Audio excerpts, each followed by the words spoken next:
नमस्कार दोस्तों, एक बार फिर से आप सभी का स्वागत है आपके अपने YouTube चैनल पर। आज के इस वीडियो में हम देखने वाले हैं यूपी ट्रिपल एससी पेट एग्ज़ाम के लिए, जो कि आपका एग्ज़ाम 28 से 29 अक्टूबर को प्रस्तावित है। उसके लिए हम लोग प्रैक्टिस सेट करेंगे, तो चलिए शुरू करते हैं। आज की क्लास का पहला प्रश्न है, सबसे पहले पहिए किससे बने थे, आपको बताना है। ऑप्शन ए रबर से, ऑप्शन बी कांच से, ऑप्शन सी लकड़ी से, ऑप्शन डी लोहा से। तो आपको बताना है इस प्रश्न का सही जवाब क्या होगा। तो इस प्रश्न का जो सही जवाब होगा ऑप्शन सी लकड़ी के। सबसे पहले पहिए लकड़ी से बने थे। चलिए बात करते हैं पहिए का आविष्कार कब हुआ था। पहिए का आविष्कार नवपाषाण काल की एक महत्वपूर्ण घटना थी, जिससे मानव जीवन में क्रांतिकारी परिवर्तन हुए। सर्वप्रथम पहिए लकड़ी के बने थे। चलिए आगे बढ़ते हैं। प्रश्न संख्या 2, जातक कथाओं में किसके जन्म एवं उनके पूर्व जीवन का वर्णन मिलता है, आपको बताना है। ऑप्शन ए भगवान Vishnu, option B Mahavir, option C भगवान कृष्ण, ऑप्शन डी बुद्ध। तो आपको बताना है इस प्रश्न का सही जवाब क्या होगा। तो इस प्रश्न का जो सही जवाब होगा ऑप्शन डी बुद्ध। जातक कथाओं में बुद्ध के जन्म उनके पूर्व जीवन का वर्णन मिलता है। चलिए बात करते हैं जातक कथाएं। जातक कथाएं बौद्ध ग्रंथ त्रिपिटक में सुत्त पिटक के अंतर्गत खुदका निकाय का 10वां भाग है। चलिए आगे बढ़ते हैं।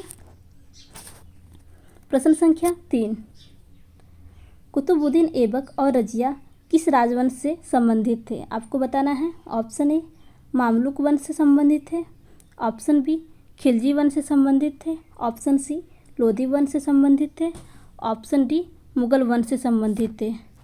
तो इस प्रश्न का जो सही जवाब होगा ऑप्शन ए मामलुक वंश। मामलुक यानी गुलाम वंश से संबंधित थे। कुतुबुद्दीन ऐबक और रजिया गुलाम वंश से संबंधित थे। चलिए बात करते हैं कुतुबुद्दीन ऐबक मोहम्मद गोरी का गुलाम था, जिसने 1206 में गुलाम वंश की स्थापना की थी। कुतुबुद्दीन ऐबक के पश्चात इल्तुतमिश शासक बना, जिसने अपनी पुत्री रजिया को उत्तराधिकारी नियुक्त किया। रजिया सुल्तान प्रथम मुस्लिम भारतीय महिला थी, जिसने शासन की बागडोर संभाली। चलिए आगे बढ़ते हैं। प्रश्न संख्या 4, हवा महल का निर्माण किसने कराया था, आपको बताना है। Option A Maharaja Bhagwat Singh, option B Maharaja Jagjit Singh, option C Maharaja Sawai Pratap Singh, option D Maharaja Jaswant Singh. तो आपको बताना है इस प्रश्न का सही जवाब क्या होगा। तो इस प्रश्न का जो सही जवाब होगा ऑप्शन सी महाराजा सवाई प्रताप सिंह ने हवा महल का निर्माण कराया था। चलिए आगे बढ़ते हैं। वेद समाज में मद्रास में वेद समाज की स्थापना किस वर्ष में हुई थी, आपको बताना है। ऑप्शन ए 1864 ईस्वी में हुई थी, ऑप्शन बी 1847 ईस्वी में हुई थी, ऑप्शन सी 1860 ईस्वी में हुई थी, ऑप्शन डी 1852 ईस्वी में हुई थी। तो आपको बताना है इस प्रश्न का सही जवाब क्या होगा। तो इस प्रश्न का जो सही जवाब होगा ऑप्शन ए 1864 ईस्वी में। मद्रास में वेद समाज की स्थापना 1864 ईस्वी में हुई थी। चलिए आगे बढ़ते हैं। तो बात करेंगे वेद समाज के बारे में। तो वेद समाज की स्थापना 1864 में केशव चंद्र सेन ने की थी। चलिए आगे बढ़ते हैं। प्रश्न संख्या 6, वर्ष 1928 में बारदोली सत्याग्रह अंततः किसके नेतृत्व में किया गया था, आपको बताना है। बारदोली सत्याग्रह किसके नेतृत्व में हुआ था, महात्मा गांधी के हुआ था। ऑप्शन बी वल्लभ भाई पटेल के नेतृत्व में हुआ था, ऑप्शन सी लोकमान्य तिलक के नेतृत्व में, ऑप्शन डी गोपाल कृष्ण गोखले के नेतृत्व में। तो प्रश्न संख्या 6 का जो सही जवाब होगा ऑप्शन बी वल्लभ भाई पटेल के नेतृत्व में। वर्ष 1928 में बारदोली सत्याग्रह अंततः वल्लभ भाई पटेल के नेतृत्व में किया गया था। यह भारतीय स्वाधीनता संग्राम के दौरान वर्ष 1928 में सूरत जिले में बारदोली सत्याग्रह हुआ था। यह एक प्रमुख किसान आंदोलन था, जिसका नेतृत्व सरदार वल्लभ भाई पटेल ने किया था। चलिए बात करते हैं। इस आंदोलन के बाद ही, बारदोली सत्याग्रह की सफलता के बाद ही यहाँ की महिलाओं ने वल्लभ भाई पटेल को सरदार की उपाधि प्रदान की। चलिए आगे बढ़ते हैं। प्रश्न संख्या 7, भारतीय राष्ट्रीय आंदोलन के दौरान लोकमान्य तिलक द्वारा निम्नलिखित में से कौन सा समाचार पत्र निकाला गया था? आपको बताना है। Option A Yugantar, option B Kesari, option C Amrita Bazar Patrika, option D Bengali. तो प्रश्न संख्या 7 का जो सही जवाब होगा वो है ऑप्शन बी केसरी। भारतीय राष्ट्रीय आंदोलन के दौरान लोकमान्य तिलक द्वारा केसरी समाचार पत्र निकाला गया था। केसरी के साथ साथ ही एक और समाचार पत्र निकाला गया था जिसका नाम था मराठा समाचार पत्र। तो चलिए बात करते हैं। भारतीय राष्ट्रीय आंदोलन के दौरान लोकमान्य तिलक द्वारा मराठा और केसरी नामक समाचार पत्र निकाले गए थे। केसरी पत्र मराठी भाषा में था तथा मराठा पत्र अंग्रेजी भाषा में था। चलिए आगे बढ़ते हैं। प्रश्न संख्या 8, अक्टूबर 1907 में लाला लाजपत राय द्वारा एक राज्य स्तरीय सम्मेलन आयोजित किया गया था जिसे कहा गया। आपको बताना है क्या कहा गया। ऑप्शन ए भारत छोड़ो आंदोलन, option B Azad Hind, option C स्वदेशी आंदोलन, ऑप्शन डी सत्याग्रह। तो आपको बताना है इस प्रश्न का सही जवाब क्या होगा। तो इस प्रश्न का जो सही जवाब होगा ऑप्शन सी स्वदेशी आंदोलन। अक्टूबर 1907 में लाला लाजपत राय द्वारा एक राज्य स्तरीय सम्मेलन आयोजित किया गया था जिसे स्वदेशी आंदोलन कहा गया। चलिए बात करते हैं स्वदेशी आंदोलन। अक्टूबर 1907 में लाला लाजपत राय द्वारा एक राज्य स्तरीय सम्मेलन आयोजित किया गया जिसे स्वदेशी आंदोलन कहा गया। इसलिए बात करेंगे स्वदेशी आंदोलन। बंगाल विभाजन की घोषणा 18 जुलाई 1905 के बाद स्वदेशी आंदोलन की घोषणा हुई थी जो कि 7 अगस्त 1905 को हुई थी, जिसमें बहिष्कार संबंधी प्रस्ताव पारित किया गया था। चलिए आगे बढ़ते हैं। प्रश्न संख्या 9, सिपाही विद्रोह में प्रारंभ हुआ था। आपको बताना है कब प्रारंभ हुआ था। 1947 ईस्वी में, ऑप्शन बी 1957 ईस्वी में, ऑप्शन सी 1837 ईस्वी में, ऑप्शन डी 1857 ईस्वी में। तो प्रश्न संख्या 9 का जो सही जवाब होगा वो है ऑप्शन डी 1857 ईस्वी में। सिपाही विद्रोह 1857 ईस्वी में प्रारंभ हुआ था। चलिए बात करते हैं सिपाही विद्रोह के बारे में। तो यह 10 मई 1857 को मेरठ से सिपाही विद्रोह प्रारंभ हुआ था। इस समय भारत के गवर्नर जनरल लॉर्ड कैनिंग थे। चलिए बात करेंगे कि इस विद्रोह का नेतृत्व किसने किया था। इस विद्रोह का नेतृत्व नाना साहब जो कि कानपुर से, बहादुर शाह जफर जो कि दिल्ली से, रानी लक्ष्मीबाई जो कि झांसी से, लियाकत अली इलाहाबाद से आदि लोगों ने नेतृत्व किया था। चलिए आगे बढ़ते हैं। प्रश्न संख्या 10, निम्नलिखित में से किस आंदोलन ने गांधी को एक सच्चा नेता बनाया? आपको बताना है। Option A Kheda satyagraha, option B असहयोग आंदोलन, option C Rowlatt satyagraha, option D इनमें से कोई नहीं। तो आपको बताना है इस प्रश्न का सही जवाब क्या होगा। तो इस प्रश्न का जो सही जवाब होगा ऑप्शन सी रॉलेट सत्याग्रह। चलिए बात करते हैं। रॉलेट सत्याग्रह ने महात्मा गांधी को एक सच्चा नेता बताया।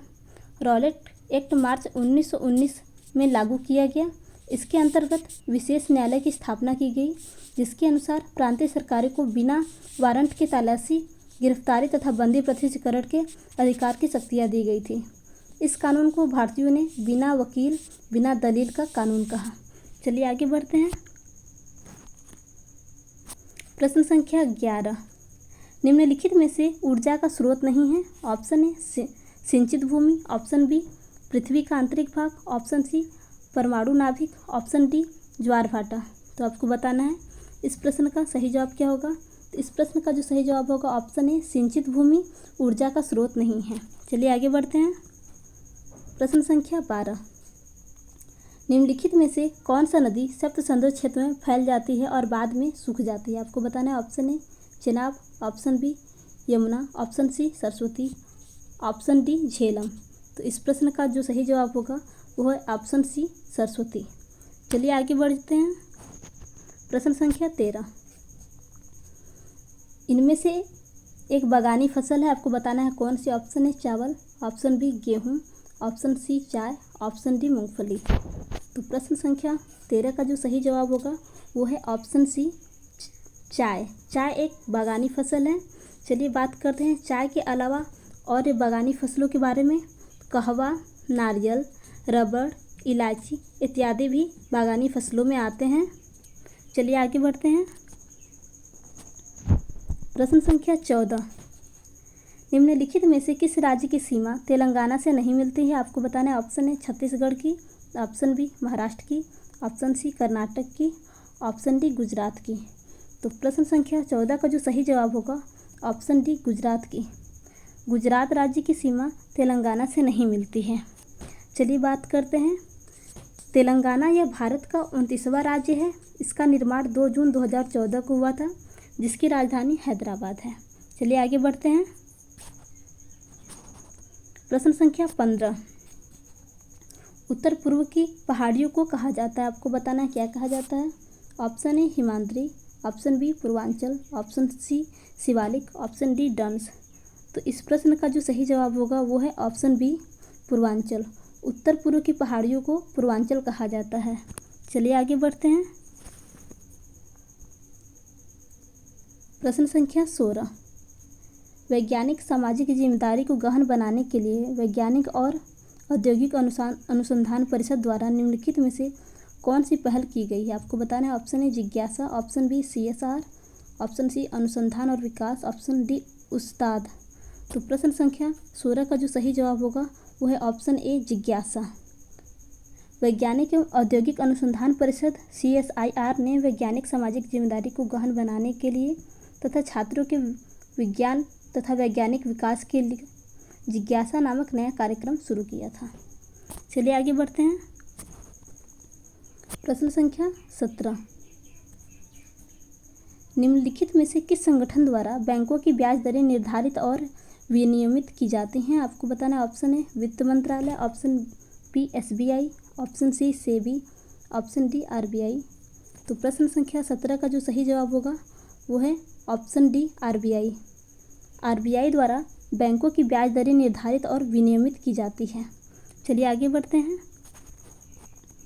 प्रश्न संख्या 18, निम्नलिखित में से ऋण माफी शब्द किससे संबंधित है? आपको बताना है। शिक्षा से संबंधित है, ऑप्शन बी उद्योग से, ऑप्शन सी तकनीकी से, ऑप्शन डी कृषि से। तो इस प्रश्न का जो सही जवाब होगा ऋण माफी शब्द ऑप्शन डी कृषि से संबंधित है। चलिए आगे बढ़ते हैं। प्रश्न संख्या 19, एक बैंकिंग आउटलेट जो हफ्ते में 5 दिन और न्यूनतम कितने घंटे प्रतिदिन खुलता है? आपको बताना। ऑप्शन ए 4 घंटे, ऑप्शन बी 7 घंटे प्रतिदिन, ऑप्शन सी 6 घंटे प्रतिदिन, ऑप्शन डी 5 घंटे प्रतिदिन। तो आपको बताना इस प्रश्न का सही जवाब क्या होगा। तो इस प्रश्न का जो सही जवाब होगा ऑप्शन ए 4 घंटे प्रतिदिन। एक बैंकिंग आउटलेट जो हफ्ते में 5 दिन और न्यूनतम 4 घंटे प्रतिदिन के लिए खुलता है। चलिए आगे बढ़ते हैं। प्रश्न संख्या 20, बुल और बियर शब्द में उपयोग किए जाते हैं? आपको बताना है। Option A toll tax, option B चुंगी कर, option C overdraft, option D share बाजार।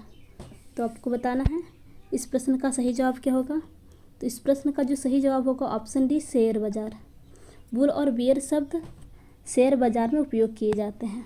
चलिए आगे बढ़ते हैं।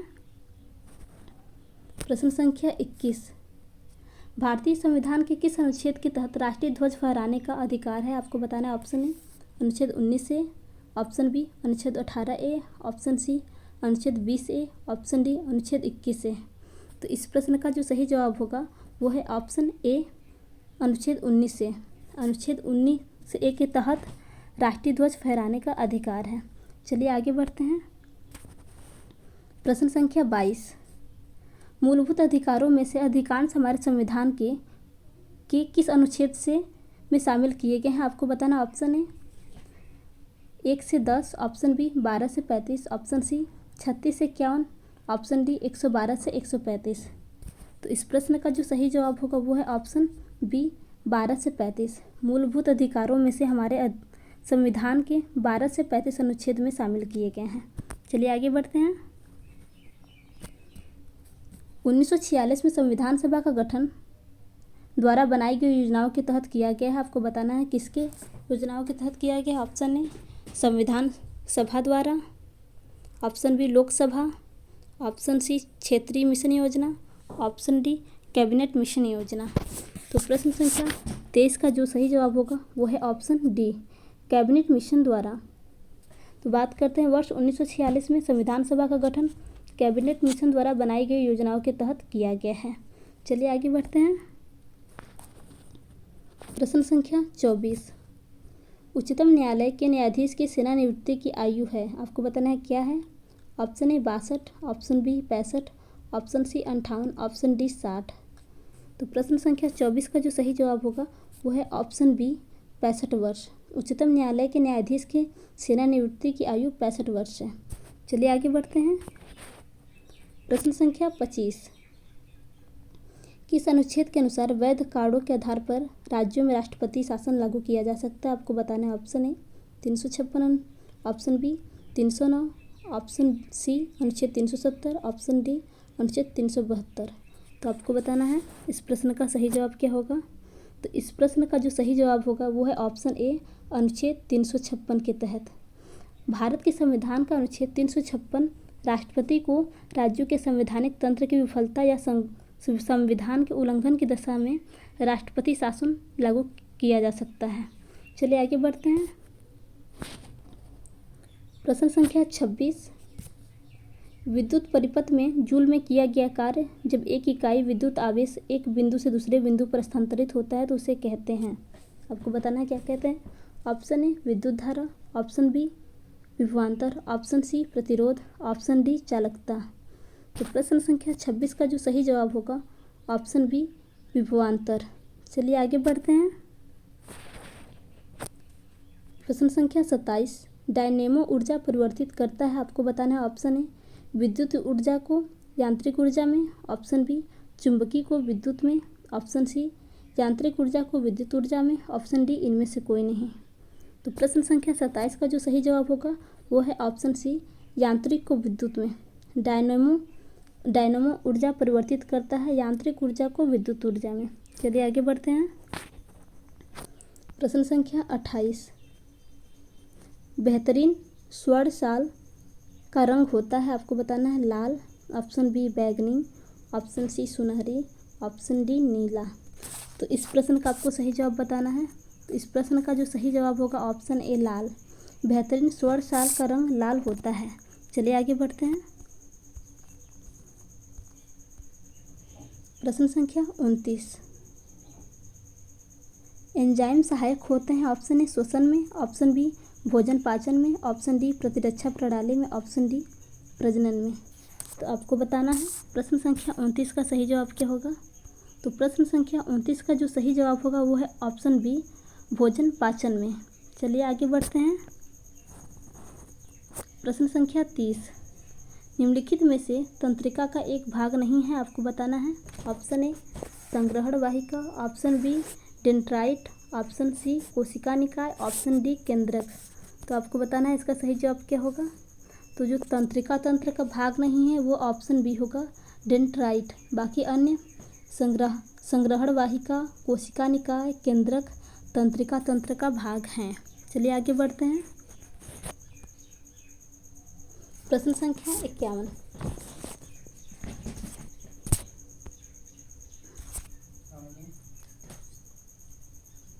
प्रश्न संख्या 51, आर्थिक सर्वेक्षण 2021-22 के अंतर्गत अक्षय ऊर्जा को बढ़ावा देने के लिए बावजूद भारत में कोयले की मांग किस वर्ष तक 1.3 से 1.5 बिलियन टन रहने का उम्मीद है। आपको बताना ऑप्शन ए वर्ष 2024 तक, ऑप्शन बी वर्ष 2028 तक, ऑप्शन सी वर्ष 2030 तक, ऑप्शन डी वर्ष 2035 तक। तो इस प्रश्न का जो सही जवाब होगा वो है ऑप्शन सी वर्ष 2030 तक। चलिए आगे बढ़ते हैं। प्रश्न संख्या 52, जनवरी 2022 में भारत ने किस देश के आर्थिक हालतों में सुधार हेतु $500 मिलियन का ऋण देने की घोषणा की है। आपको बताना है किस देश के लिए। Option A Sri Lanka, option B Pakistan, option C Indonesia, option D Ukraine. तो तो इस प्रश्न का जो सही जवाब होगा वो है ऑप्शन ए श्रीलंका। श्रीलंका देश के आर्थिक हालातों में सुधार हेतु तो $500 मिलियन का ऋण देने की घोषणा की गई है। चलिए आगे बढ़ते हैं। प्रश्न संख्या 53। फरवरी 2022 में प्रधानमंत्री नरेंद्र मोदी ने हैदराबाद के निकट मुचिनताल में तमिल वैष्णव संत रामानुजमचार्य की प्रतिमा स्टैचू ऑफ इक्वलिटी को राष्ट्र को समर्पित किया। इस प्रतिमा की ऊंचाई कितनी है? आपको बताना है 108 फीट है, ऑप्शन बी 182 फीट है, ऑप्शन सी 216 फीट है, ऑप्शन डी 309 फीट है। तो प्रश्न संख्या 53 का जो सही जवाब होगा वो है ऑप्शन सी 216 फीट है। चलिए आगे बढ़ते हैं। प्रश्न संख्या 54। केंद्र सरकार के थिंक टैंक नीति आयोग ने किसके साथ मिलकर पहली बार फिटनेस हैकथॉन का आयोजन किया? आपको बताना है ऑप्शन ए मध्य प्रदेश सरकार के साथ, ऑप्शन बी SBI के साथ, ऑप्शन सी UPI के साथ, ऑप्शन डी फ़ोनपे के साथ। तो प्रश्न संख्या 54 का जो सही जवाब होगा वो है ऑप्शन डी फ़ोनपे के साथ। चलिए आगे बढ़ते हैं। प्रश्न संख्या 55। फरवरी 2022 में आयोजित अंडर 19 क्रिकेट विश्व कप 2022 का खिताब किसने जीता? आपको बताना ऑप्शन ए भारत ने, ऑप्शन बी इंग्लैंड ने, ऑप्शन सी दक्षिण अफ्रीका ने, ऑप्शन डी वेस्ट इंडीज़ ने। तो प्रश्न संख्या 55 का जो सही जवाब होगा वो है ऑप्शन ए भारत ने। 2022 में आयोजित अंडर 19 क्रिकेट विश्व कप का खिताब भारत ने जीता। चलिए आगे बढ़ते हैं। प्रश्न संख्या 56। अंतर्राष्ट्रीय मुद्रा कोष IMF ने हाल ही में किए गए अर्थशास्त्री के रूप में नियुक्त किया है। आपको बताना है किसको नियुक्त किया? Option A Soumya Swaminathan, option B doctor Montek Singh, option C Pierre Olivier Gourinchas, option D Poonam Khetrapal Singh. तो आपको बताना है प्रश्न संख्या 56 का सही जवाब क्या होगा? तो प्रश्न संख्या 56 का जो सही जवाब होगा ऑप्शन सी पियरे ओलिवियर गोरिचस। चलिए आगे बढ़ते हैं। प्रश्न संख्या 57। माया एंजेलो किस देश के सिक्के पर दिखाई देने वाली पहली श्वेत महिला बनी है? आपको बताना option A Japan, option B America, option C Germany, option D रूस। तो आपको बताना है प्रश्न संख्या 57 का सही जवाब क्या होगा? तो प्रश्न संख्या 57 का जो सही जवाब होगा ऑप्शन बी अमेरिका। माया एंजेलो अमेरिका के सिक्के पर दिखाई देने वाली पहली श्वेत महिला बनी है। चलिए आगे बढ़ते हैं। प्रश्न संख्या 58। वर्ल्ड एयर क्वालिटी रिपोर्ट के अनुसार विश्व का सबसे प्रदूषित देश कौन सा है? Option A Bangladesh, option B Bharat, option C USA, option D रूस। तो आपको बताना है इस प्रश्न का सही जवाब क्या होगा? तो इस प्रश्न का जो सही जवाब होगा option A Bangladesh. World air quality report के अनुसार विश्व का सबसे प्रदूषित देश बांग्लादेश है। चलिए आगे बढ़ते हैं। प्रश्न संख्या 59। हाल ही में केवलादेव राष्ट्रीय उद्यान में अफ्रीका की बोया तकनीक का प्रयोग किया गया है। यह राष्ट्रीय उद्यान किस राज्य में स्थित है? आपको बताना है केवलादेव राष्ट्रीय उद्यान किस राज्य में स्थित है? ऑप्शन ए मध्य प्रदेश में, ऑप्शन बी असम में, ऑप्शन सी राजस्थान में, ऑप्शन डी ओडिशा में। तो इस प्रश्न का जो सही जवाब होगा वो है ऑप्शन डी राजस्थान में। केवलादेव राष्ट्रीय उद्यान जो कि राजस्थान में है। चलिए आगे बढ़ते हैं। प्रश्न संख्या 60। विश्व असमानता रिपोर्ट 2022 से संबंधित निम्न कथनों पर विचार कीजिए। ऑप्शन ए रिपोर्ट के अनुसार भारत गरीब व बहुत असमानता वाला देश है। ऑप्शन बी भारत में टॉप 10 अमीरों की आय देश की आय का 57% भाग है। आपको बताना है। अब तीसरा 17वीं लोकसभा के 542 सांसदों में से 100 सदस्य करोड़पति हैं। तब उपरोक्त कथन इन तीनों कथनों में से कौन सा कथन सही है ये बताना है। ऑप्शन ए पहला और दूसरा सही है, ऑप्शन बी दूसरा और तीसरा सही है, ऑप्शन सी पहला और तीसरा सही है, ऑप्शन डी ये सभी कथन सही हैं। तो आपको बताना है प्रश्न संख्या 60 का सही जवाब क्या होगा।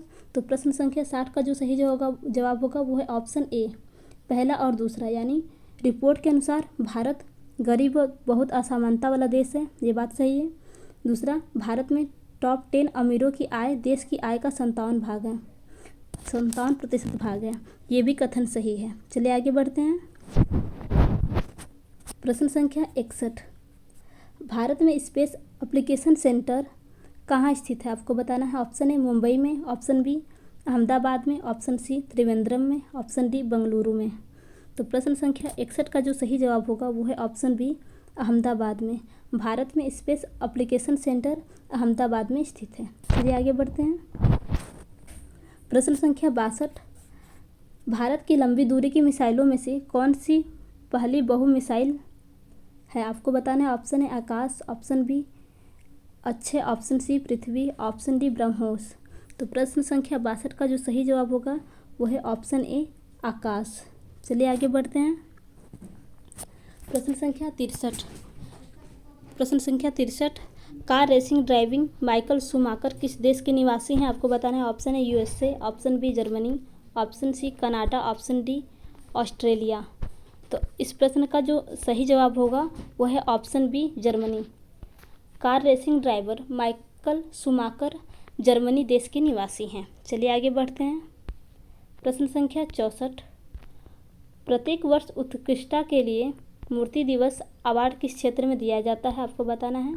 ऑप्शन ए संगीत, ऑप्शन बी नृत्य, ऑप्शन सी नाटक, ऑप्शन डी साहित्य।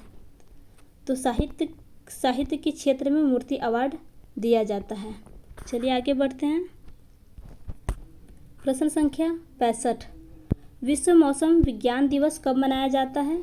ऑप्शन ए 19 फरवरी, ऑप्शन बी 23 मार्च, ऑप्शन सी 19 जून, ऑप्शन डी 31 अगस्त। तो आपको बताना है इस प्रश्न का सही जवाब क्या होगा। तो इस प्रश्न का जो सही जवाब होगा ऑप्शन बी 23 मार्च को विश्व मौसम विज्ञान दिवस मनाया जाता है। चलिए आगे बढ़ते हैं। प्रश्न संख्या 66, उस एक माइक्रो इंटरप्राइजेज के संस्थापक का नाम क्या है जिसका नाम उनके एकता सखी निर्माता कंपनी के नाम पर रखा गया था। Option A Kambhal Kumar, option B Sulajja Firodia Motwani, option C Sharmila Jain, option D Arundhati Bhattacharya. तो आपको बताना इस प्रश्न का सही जवाब क्या होगा। तो इस प्रश्न का जो सही जवाब होगा ऑप्शन ए कमल कुंभार। चलिए आगे बढ़ते हैं।